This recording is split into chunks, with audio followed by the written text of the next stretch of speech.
Welcome to the Confidence Through Health podcast. My name is Jerry Snyder. As a health, wellness, and sports performance coach, my goal each week is to bring you experts to help you take control of your health and build your self-confidence. Thanks for including me today on your journey to better health. I want to say thank you to Social Media Cowboys for sponsoring this week's episode of the Confidence Through Health podcast.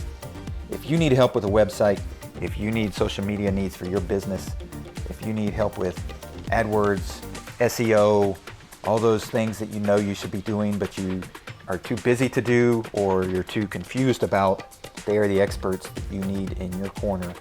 If you're interested in launching a podcast, such as mine, they help me edit my podcast and do a fantastic job making sure that all of the technical side of it is handled and we launch a nice, neat, edited podcast episode each week.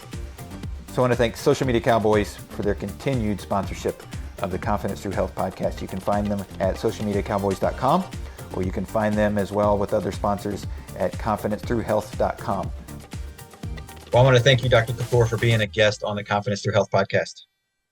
Thank you so much for having me. Looking forward to learn more and see how we can help people. Right. And that's the whole goal, right? Is how can we help educate people in the health world? There's so much information out there that's potentially incorrect, or it might be correct, but not correct for everybody, right? There's certain situations where things come into play. And I know one of the things that you're doing with your expertise is trying to help people understand how AI and all the other digital technologies can come into really teaching you how to master your individual health, correct? Exactly. So, and you have to. Health is personal and it should be individualized. Usually, what happens is in healthcare, I don't call it healthcare, but disease care systems we have created. We look at a population level view. We don't look at the individual level view. Right. And if someone passes away, someone has a side effect, we look at the statistics. We say a 3% chance of losing your eyes, 5% chance of dying from something. Right. But it's a huge chance for that individual person.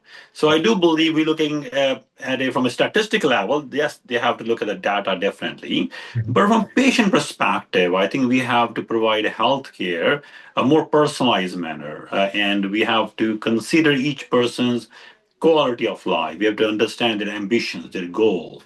So if you understand that, then the programs can be created and tailor-made for them. But if I'm going to play this one glove fit all approach, and some will benefit, some will not benefit, that should not be the approach anymore in 2025 onwards. Yeah. And that's one of the frustrating things for people when they go to the doctor and the doctor says, all your blood work's normal.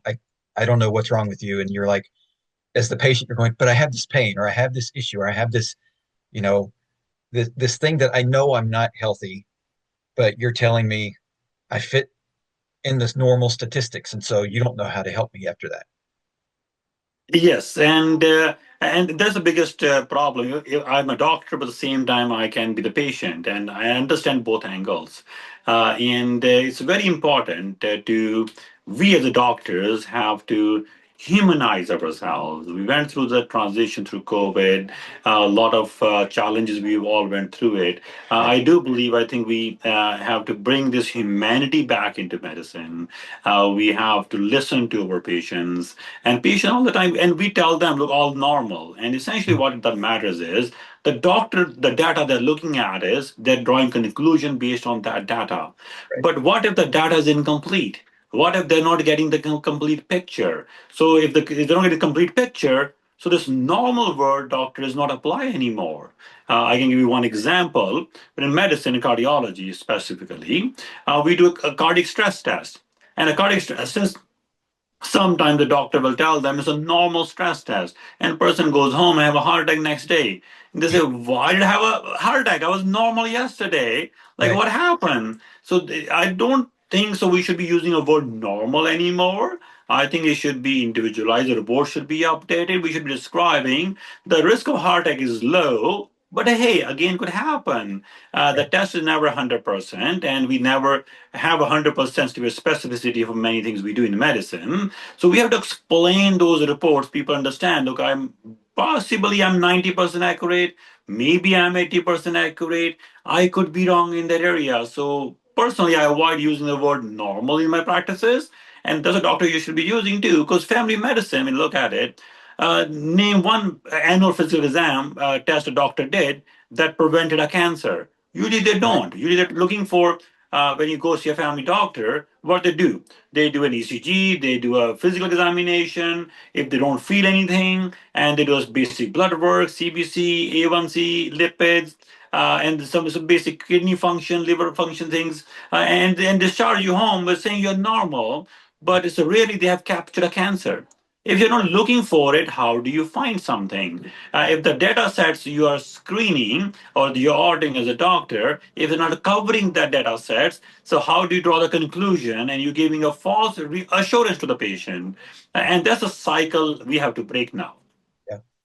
And so is that where AI in all the technology can come in and look at the data at a deeper level and be able to determine like, okay, you know, in the old world it was normal, but now I'm looking at this, and one of the reasons why people ask me why I go to the doctor, because I'm super healthy. My lab work's always off the charts, and as far as in a good way. And so they're like, well, why do you go to the doctor? I'm like, because I want to have a baseline so that I can go, wait, something's starting to move in the wrong direction. It may still be Well, statistically fine, but for me, it's going in the wrong direction. I need to know what's going on. exactly. And what is healthy, first of all? So if I Mhm. don't have a disease, if I don't have any, if I'm not in a pain, does not mean that I'm healthy. So Right. disease could still be happening, cancer could still be happening, and the diabetes still be going on. If I will not go to a doctor and get checked up, and a high cholesterol should still be happening, and Mhm. the exposure is going to cause disease eventually later on. And think of this way: if you have a car, if you're not going to a mechanic for servicing regularly, nor changing the oil regularly, what is going to happen? The car is going to have a problem and issues later on. At that time, it'll be too late. So that's what people have to start thinking that way. So it's a data set, it's exposure that matters. What I tell people is if you take a plank of wood, a wood plank, and put in the water, so you can dip in the water, take it out, not much harm done. And Right. if you keep it a little bit longer, then take it out, maybe some harm done. If the wood will stay in the water for a long time and many years, the wood is not the same. The damage is done. Right. So there's exposure that matters. Yeah. So other example I give to my patient always is look an apple. If you take an apple early on from the fresh from the tree, put it in the fridge, and yes, apple's DNA is programmed to die one day. Mhm. But what does it? This apple in the right atmosphere, right environment, can last the longest. But if you take an apple that is wrinkly, already have some scabs on it, you're going to put in the fridge, it's not going to last as long. So what matters is preventative care early on. If we can do that, we can live longer. That's a longevity. Right. And so that's where it's really like reversing what we're like the trend we're on, especially in the Western worlds, because childhood obesity has been on the rise for years. And in the cardiac world, I know because my wife works in the cardiac world, and so I know that like heart attacks, stents going in, things like that are happening at earlier and earlier ages. And so it's like, why are these things happening? Well, you can trace it back to, okay, well, we weren't paying attention to proper nutrition or exercise habits changed. And so we have to change that, like you said, early on, like in the elementary ages and the teen ages, so that we can get this back to where people can live nice, healthy, long lives. It is. You have to start much, much earlier. The heart disease start in teenage years. It doesn't show up, Right. and the symptoms are still not there yet. The disease is starting. We just cannot see. Doesn't mean it's not happening inside. Right. So, if we use our youth as an investment, It's like putting money in for savings. In a Mhm. retirement, you want to use it. So it's a very simple concept. We do the financial sector. Get out, get a job, put some money in 5, 10K, have this money grow eventually. You can use that pile of money when you are old. Right. Exactly think the health the same way. What people should be doing is when you are young, at that time you should be putting right amount of foods in your body, doing exercising the right way, understand your body, all the data set, not just small data sets of this blood work, that blood work, everything, your sleep patterns, your mental health status, your physical status, your grip strength. Start monitoring it. And if you start monitoring it now, this is investment for your health. So if you're doing that, by the time you're hitting 30, 40, 50, 60, 70s, and at that time you're looking to retire, you have these savings created. So this health saving you have created in your body is going to give you reward back. What's the reward Right. back? You'll be not having a muscle pains, hip pains, knee pains. You'll not be taking 10, 20 different kind of pills.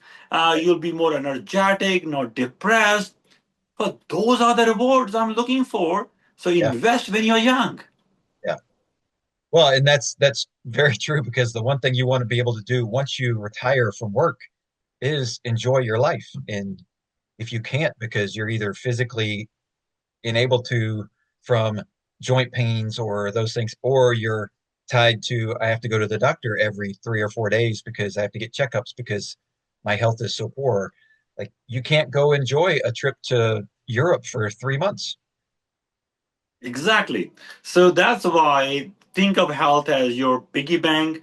and you have to start putting a little bit of money in every day with an exercise, right food, regular checkup, collecting all the data sets longitudinally, and monitoring. So this investment, you'll do it. It doesn't take too much time, maybe a few minutes a day. So this investment, the reward will be happening when other your friends will be suffering, and you'll be the healthiest one of them. Right. Yep.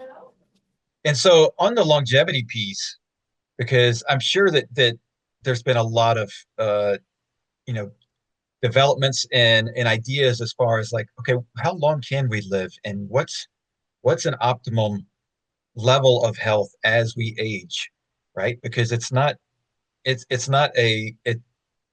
a health span. It's how are we getting to where we want to be versus, okay, well, I live to 85, 90 years old, but my last 10 years I'm bedridden because I'm in an Alzheimer's clinic, right? Like that's not the longevity anybody's looking for, No. right? So Well, how longevity is the is saying, technology helping us? well, longevity to me is besides adding years to my life, I also want to add life to my years. That's very, Right. very important. So if you're going to develop Alzheimer's much early on, that's something I'm not looking for that either. But we can delay it. We can manage it much more proactive way. We can predict it much more active way, and allows us to live health is the longest, like health span the longest. Mhm. If you ask me today, can we achieve 100 years of health span the longest? Yes, we can. We Mhm. have seen in many studies done from China to Centurion, the blue ocean places, Mhm. and in all those regions, what we have learned is these people have been living 100 years and they can healthy, not much diabetes in them, not much arthritis or hypertension or much cancers, no dementia has been seen. So the data we are seeing, it is possible. Mhm. But how can we do it at population level? So that's what the whole focus of longevity is happening now. Yeah. The learnings we have done in from these blue regions or people living for longer, centurions.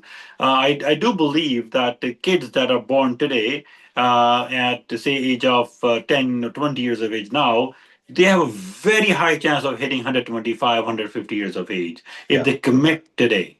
Right. But the people that are in their 60s and 70s, it's too late for them. I'm sorry. Right. But people who are between 40 to 50 age group or 60 age group, they still have a chance of hitting 100 plus, as long as they don't have none of the five things. So the recent study just published shows that if you don't have a diabetes, high cholesterol, high blood pressure, obesity, so if you have any of those risk factors coming in, and then you're going to live longer if you don't have any of those things happening by age of 50. But Right. if you have any of those things happening by age of 50, high cholesterol, diabetes, high blood pressure, obesity, those things are playing a role. So you're not going to hit 100 years. So goal is to make sure you don't get any of the chronic disease disorders, the common disorders, by 50. So you are healthy, and then you can live longer for next 50 years and perhaps beyond that. Right. And that's personally my goal, and I've stated it before when I've talked to people. My goal is to live to 140. I'm 50 now, and I started really taking care of myself. I enjoyed myself in my 20s and 30s, and then I was like, okay, wait a minute. I know some things. I'm not really putting them into practice, and now, like, I put those into practice, and I'm like, I live every moment now with the goal of I still have 90 years to go. Like, Yeah. whatever I've seen in this 50 years, like almost double that. Like, how much more can I see and experience and live? And like that drives me to make sure that I do the things that I do properly on a healthy standpoint. Exactly. You're a teenager. So look at the goal. Yeah. You want to hit 140, under 50. You're barely 50.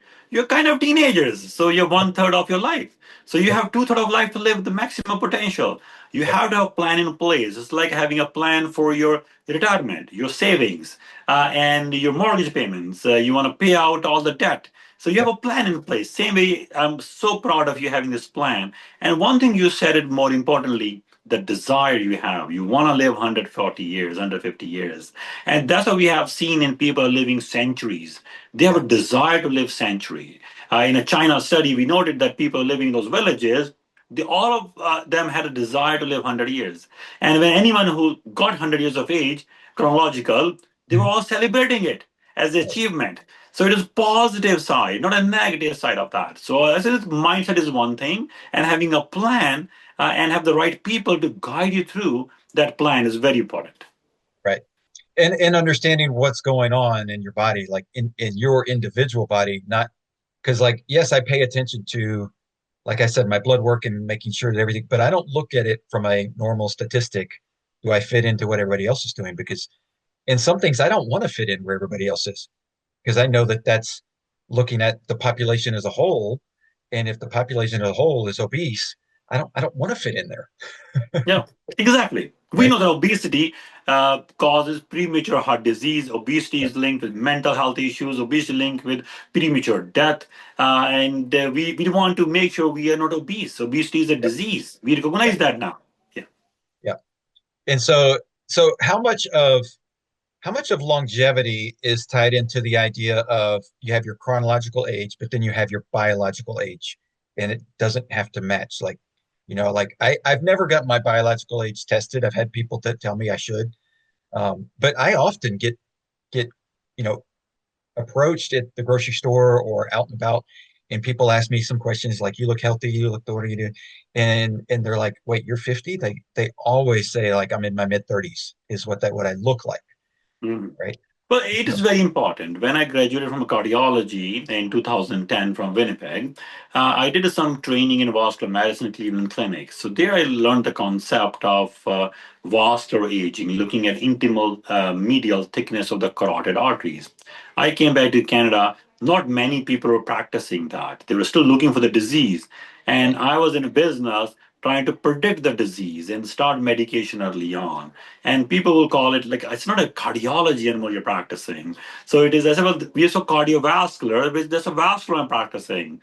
So Mhm. yes, there's a cardio and a vascular together. So Yeah. how can you practice without even looking at someone's carotid arteries? It is a good insight about the vascular age, measuring the intimal medial thickness before atherosclerotic disease happening in my arteries, so I can take an action much earlier. So I used to Mhm. call it vascular aging. So Yeah. later on, it started becoming as a quite a fashion. Okay, let's look at your kidney age. Let's look at your liver age. Let's look at your bone age, hormonal age, cognitive age. There are multiple aging parameters we can look at it. Mhm. And then it went into the molecular level. We went to the epigenetic age side, methylation, telomeres. All of those data sets are important. I won't say do one or the other. Many people are just saying, hey, let's go get telomere test done. We as a company under BioArrow, we do offer that test for people. Mhm. I will advise them. You can get that test done or some other test done for some other company, but that is only one data. So what if you have a vascular age, your arteries are plugged up in the carotids and the coronary arteries are plugged up, but your telomeres are still telling you you're young. Right. So how do you put this discordance data? So you Yeah. have a, if you go by your vascular age side now, your coronary arteries are plugged up. The chance of you hitting 100 is very low. Doesn't Right. matter what a telomere is going to tell me today.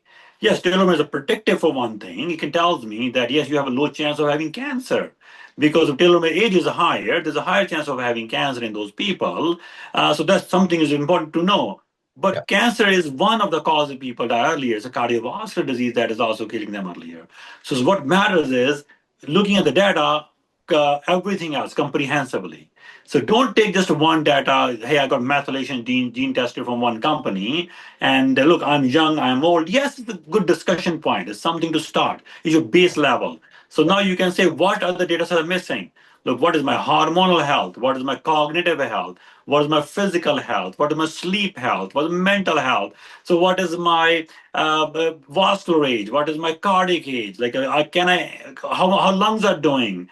Yeah. Do I have any sleep apnea? So everything matters. When you combine things together, now you get your baseline. Now you start monitoring where you see discrepancies are and focusing on those areas. We pick up some small blockage in the heart arteries. Well, let's target that. Let's stabilize it, make sure it doesn't progress further. So Right. this way you end up living longer. So that's what my focus is. That's my Yeah. expertise is. Yeah. And I'm assuming that with the technology, it's in the data crunching of AI, that becomes more and more, easy to do for somebody if they're willing to go through the process of all the different checks to be able to Exactly. really nail down and go like, okay, this is who I am as a person, not just like, I look this way, but yeah, I could drop dead tomorrow if I Yeah. don't know what's So going on in my arteries. exactly. So that's why in Dubai we open up a longevity clinic. It's something we call longevity with biology. So the patient when they come in, they get head to toe assessment. Every patient they get there from hair follicles, the hair, how much hair they're losing or how much hair they have, to the eyes, ears, throat, dental exam. We have two dental chairs in the clinic, and how many teeth they have it, and what's happening with the dental health side. Besides oral microbiomics and other things we do look at the carotid arteries. We look at their strain echocardiogram. We look at the stress echo. We look at spirometry, the grip testing, the ankle brachial index. We look at every angle possible to make sure we don't miss out anything. Then we want to integrate the variable data, the sleep data, and how much activity they're doing, what kind of water they're drinking, and also how much exposure they're having to pollutants outside. And Mm-hmm. our mobile application Longevity can be downloaded globally, can tell you how many days of life you're losing breathing in air outside in LA or in Texas Yeah. or in Calgary or in Dubai. Yeah.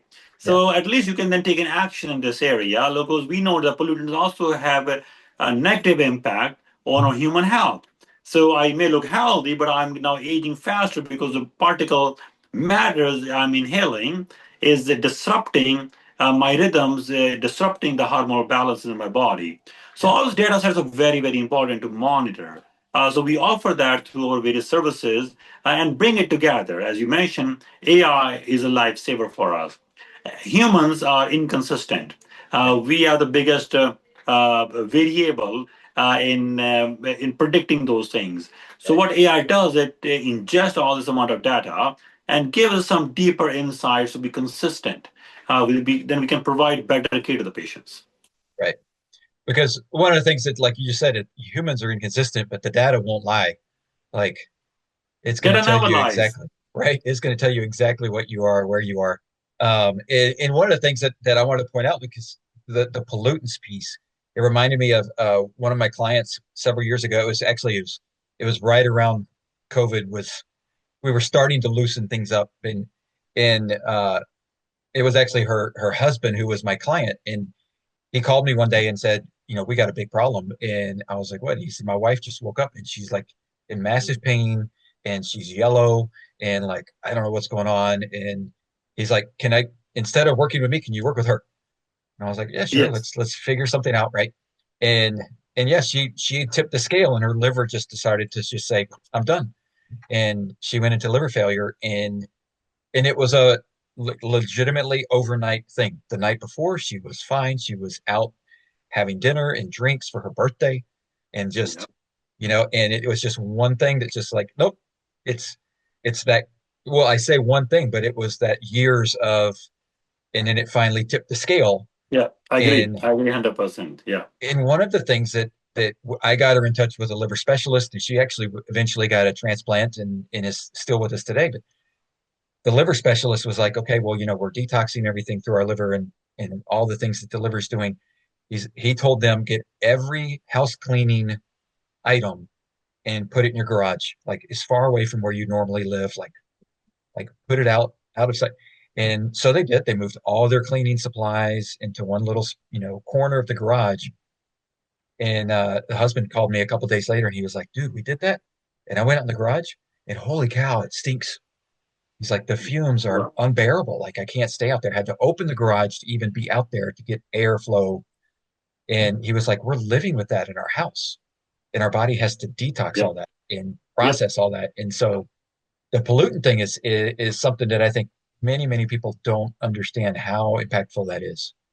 Is huge. Like I see patients who come from India or Punjab, and they may be um, similar age I am right now, but when I look at their faces, look at their body, they look much older. So we know that UV index outside ages our skin faster. If you're going to breathe pollutants, your lungs are inhaling those things. They look like you never smoked, but you smoked. Right. And we have seen that black lungs coming out from India and other areas. We have seen published literature everywhere. So we Yeah. have seen with the increased pollution, people with the heart disease are dying earlier. We have seen the pollution make people with the heart failure get admitted to hospital much earlier, get decompensated from there. So pollution plays a huge role and causes a huge impact on human health, and we need to pay attention to that. And the air we have to breathe, the what type of water we drink, and we have to make sure we cut down this microplastic in our diet. So one thing I tell people is always don't eat plastic, and they say, Yeah. Dr. Kapoor, what do you mean? I don't eat plastic. I eat a bread. I eat a cake. I have a steak. I have a fruit. I don't eat plastic. I said, no, you are eating plastic every day. Yeah. You just don't see that because if you're eating in a plastic cup, if you're drinking a latte, even though it look like a one-time use cup, it's a plastic lining inside. Right. You may be taking canned tomatoes from the grocery store. There's a plastic lining inside. You may be drinking Coke or 7-Up. There's a plastic lining inside. So the Yep. plastic you're eating and drinking every day, Yeah. minimize that. That's very important. That one pollutant, if we have to cut out of our body and make sure that helps us live longer, don't drink plastic, don't eat plastic. Right. And I saw something that one of the health people that I follow posted a picture of 5 credit cards and was like, like, what do you see? And in the comments, of course, he listed out, he was like, this is how much plastic you eat in 5 years, Yes. and it's like, oh my gosh, when you see it visually, right, then it's like, wow. And it's yeah, it's not an individual meal is not giving you that much that's going to like disrupt your life. But when you pile that on years after years after years, and your body doesn't know how to process that, right? Like these toxins that we get, our body get a lot of them. Our body says, I don't know what's going on with this, and I don't know what to do with it. And so you may get rid of it, or you may store it, which is the really bad piece. Yeah. And there's a natural defense we have in our body created. So when you put a coronary stent, so stent in the heart arteries, what does body do? So essentially, it's a foreign body. Body is trying to reject or accept it. When rejecting it, we want to make sure it doesn't reject it. What we do, we give blood thinners to make sure there's no blood clotting happening. So that Yeah. after putting a stent in, and then allow your body to cover this piece of metal its own cells. So this way, Right. there's no rejection or harm happening. Yeah. Body is very smart. So, but you keep giving these pollutants every day, and there's no way of excreting plastic out. There's Right. no way plastic can go out. It's not your sweat or water through pee you can get rid of it. Yeah. It's inside your body. It stays with your body forever. Yeah. So you have to work really hard to not ingest it. That's the one thing people have to understand. There's no way of taking plastic out of a body. There's no Right. way proven technology as of today. Yeah. So there's no cleansing out of plastic today. So stop ingesting it. That's one thing they should do. Yeah. Well, and some things that can be removed. And one of the things I think of is mercury, right? Like we're all getting mercury every day through different things. And it's like you can detox mercury, but that process is extremely Yep. difficult. Not Yep. just difficult, like, but it's difficult on your body as well. Like, it's a And plus the process you have to reaction follow. that happened. Exactly. So you Right. can take something maybe out of mercury, but by the how many days it stayed in your body and how many years or months it stayed there, it already created a reaction in your Right. body. So the cells around the mercury area are dying. They Mhm. probably got programmed to create a cancer later on. So you may not even see it today, but Mhm. eventually that be coming up in a few years later. Right. And that's why it's so important to take care of it early as far as having the right habits, the right foods, the right systems in place. Because yeah, once you hit 50, if you've got these things already in play, then it's almost like, okay, I might as well just retire now and enjoy life because I'm not going to live long enough to enjoy it after I actually hit the true retirement age. Exactly, exactly. So use your youth as your investment Yep. and start acting. So when you're old, you have the savings so you Yeah. can enjoy maximum benefit of your life. Right. And then as far as like where do you see the combination of AI into medicine and into a person's health? Like how are we just touching the tip of the iceberg? Is this like going to be something that's going to be massive? Well, kind of. We're touching an iceberg. We are into AI. We're into genomics. Hmm. We look at large amount of data. Look at this way: one whole genome, DNA, when we sequence at 30x, is about 100 GB data. If we take the same whole genome and sequence at 100x, not much clinical use of it. Some people believe it. It's about a 450 GB data from Oh one wow. DNA. So now you can imagine, so one DNA has a 3 billion base pairs Yeah. and possible 8 billion variation between your DNA and my DNA. Hmm. So, and then trying to figure those things out and find a needle in the haystack, it's Hmm. very, very difficult. So we build the world's fastest engine that can do analysis in less than 5 minutes. Right now, it takes days to weeks or months to get the clinical report. Our Hmm. AI engine can do it much, much faster. Yeah. Now, what we're doing is also training this engine, not only the whole genome sequencing, we are training this engine to understand how to interpret data for gut microbiome, oral microbiome, vaginal microbiome, skin microbiome, and also teach what's happening with the epigenome of that, the proteomic. When you count all this data from one human alone, it is probably 2-3 terabytes of data. Yeah. So now think of this way: how do you mine it? How do you process it real time and monitor it, not counting your imaging, your Right. environmental scanning, your variables? So yes, AI is a savior for us. But what we lack today is we lack not enough GPU power to be able to mine these data in real time. So we are still slow. Doesn't matter Yeah. what we have. We are here of Chat GPT, Hmm. but we are still slow at individual clinical level to bring these sciences so people can use it on an everyday basis. Right. That's why we look at the quantum science. The quantum will be giving us that power in 2 to 5 years. We'll be able to much faster actually predict the occurrence of the disease, which day, Mhm. what time, and what Oh is going wow. to kill a person. We should be Yeah. able to predict that. Oh wow. Well, and I mean, yeah, we should be able to based on what their current habits are, what's led them to this point, what things are.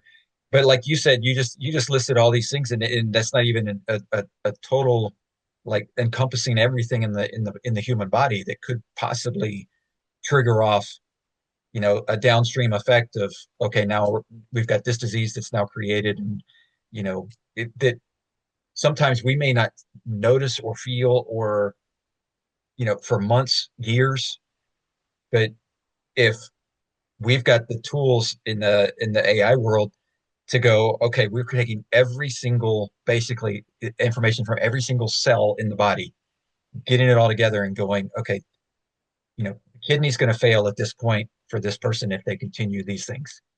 Like that's Exactly. that's Exactly. massive. Yes. That's Definitely. huge. Yes. Oh, So, I'm so excited about the quantum science coming in. The quantum is the game changer for us, yeah, and we still are wrong. The AI is still not there where it should be, and the large amount of data we can mine it is still capabilities are not there yet. I see it. We deal with it. We yeah, own high power computing centers. We process this large amount of data, but it's still slow. It's not sure. there yet. I Yeah, think hybridizing AI with the quantum, that'll be the true game changer for us. yeah. No, I can see that, and I can see, and to me that like tips the scale because I know a lot of people. I know personally a lot of people, but I know a lot of people out there that are both skeptical and scared of going to the doctor, right? They don't want to know what's wrong. They don't want to be told that they've got to change their life or their habits and so they're just like they just don't go. And I'm just like if you have something going on, you sort of should know. Like Yeah, that's a knowledge is good power. thing, right? Yeah, yeah. Because okay, you may have to change your habits, but that's better than dropping dead in Yeah. 2 years and not knowing that it's coming. And I've seen that happening. So many patients, when I talk to them, some friends and family, and even doctors sometimes, and I told them like, why don't you get your whole genome sequencing done? And the doctors told me, I don't want to know when I'm going to die. I said, no one's going to tell you when you die from whole genome sequencing. You're a doctor. Come on, don't act like this. Yeah, Whole genome sequence will tell you predispositions of yeah, certain things. Doesn't mean you're yeah. going to have them. So Right. then there's a plan you can create to monitor them. To Yeah, think we are going to tell you're going to die tomorrow, no science can tell that. No right. one has the technology who's Yeah, going to die when they're going to die. yeah, So, and we are not into that business. The goal is to the way you get diabetes testing done. If you look at from diabetes test itself, when a patient comes to me and I tell them the first time that you're diabetic, I'm taking away their 10 years of life immediately mhm, statistically. yeah, So now it means they're going to die earlier.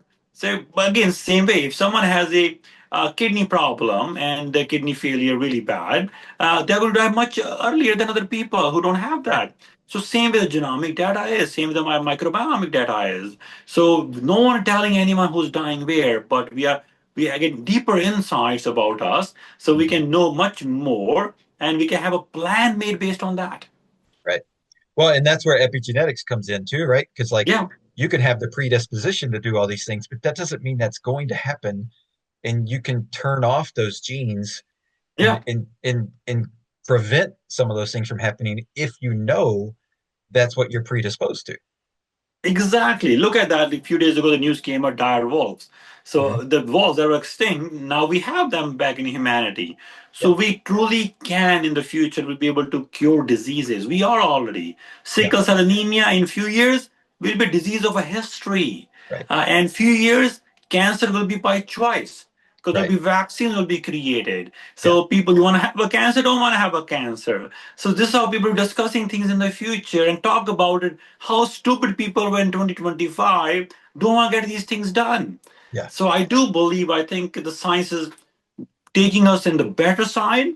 And there are believers, non-believers. This always Hmm. has been. Yep, Some people believe Earth is round. Some don't believe that. right, But the science is a science. You cannot argue. You can question science and encourage you to ask the question again. So I'm right. super excited about that. Yep. Well, and yeah, and like once you know what's going on inside you, Yep. like the power that's involved with that, right? In and that's one of the things that when my doctor looks at my medicine, my test results, and it's just like, oh my gosh, it's amazing. These things, just everything looks great, and I'm like, okay, good. Then the things that I'm doing are working, Yes, exactly, right? exactly. And that's the big thing. It's like, okay, It and is huge. it's almost like if you're going on a trip and you don't have a map and you don't like in the old days, we didn't have, MapQuest or, Yep, yep. Google GPS. Yep. Maps or any of those things, and it's like you just take off and you're looking for the sign that says turn here for this Yep. city because you're going to that city. But if you don't see that sign and you keep going straight, you don't know that you're going the wrong direction until you see another sign that says, hey, you're now farther away from where you wanted to go. It And is that's true. sort of Like the way it is if you don't get if you don't get the idea and the data of what's going on in your body, that's sort of the way you're living your life. exactly, knowledge is power. The more you know it, the better it is. Better it is. Same way when you buy a car, the more data you have it, the better it is for you, for Mhm. safer for you. When you buy a home, you do all the inspection, everything before you Right? buy it. Same way, inspect your body regularly. Yeah. Yeah. And so for people that are curious and we've struck a chord and they're like, oh my gosh, I want to know more about what Dr. Kapoor is doing. How can they follow what you're doing and the things that are going on? Well, they can follow on social media, on my Instagram account. They can follow some of my articles written on LinkedIn Okay. and talking about various topics. On Twitter, I have few things, but not much. In Twitter, I have some political statements also, Yeah. so some people may not like them.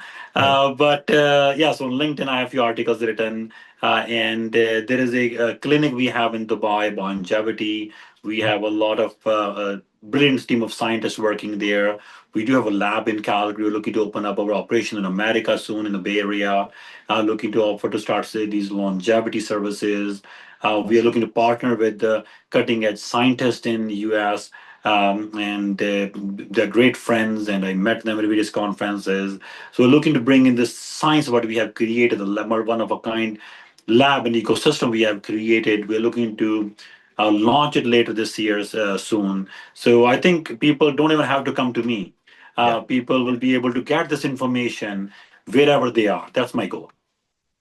Well, and that's one of the things with when it comes to data.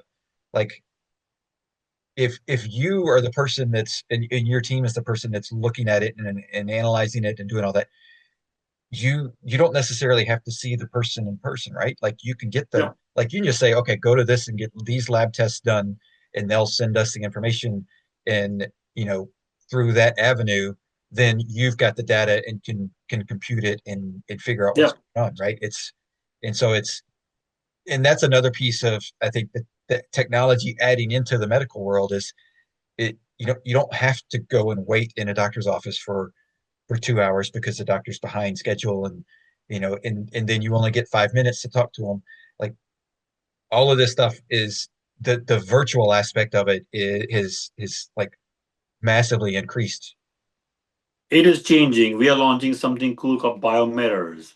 The mirrors, you'll be able to stand in front of them, give you body fat analysis, Oh can wow. measure your blood pressure, your heart rate, can get your happiness index, understand your behavior, your mood swings, and such an amazing tools we're building. We'll be putting in those mirrors, smart mirrors, and we're looking to launch later this year.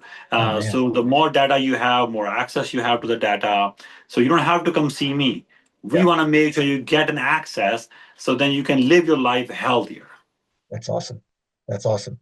So for the person who is, you know, struggling with that, like I don't know, it maybe they know what to do, but they're struggling with the like, I Yeah. need to make a change. I need to actually do these things. Is there something that you tell your patients that like helps them go, okay, it's today's the day I need to actually do this? Well, I tell them to start today. There's never a late day. Mhm. So whenever earlier the step you can take, the better it is. And if you truly need an answer, you don't know how to start, where to start, you can call BioVero, one of our biotechnology companies. We have a team of doctors and scientists. They can help you. Yeah. You don't have to buy anything. You don't have to do anything. You're looking for knowledge. You have some questions. You want to just have a message or email us. Someone will reply you back. Okay. Awesome. Well, Dr. Kapoor, I want to thank you so much for your time and your knowledge. And this has been a great conversation. Thank you so much for having me. Thanks for checking out the Confidence Through Health podcast. Please subscribe, post a review, share this episode with those you love who need a little extra help with their health journey. Visit allinhealthandwellness.com to learn more about the coaching programs that I provide. All episodes are produced by the Social Media Cowboys, your source for all online marketing needs. Go to socialmediacowboys.com for more information.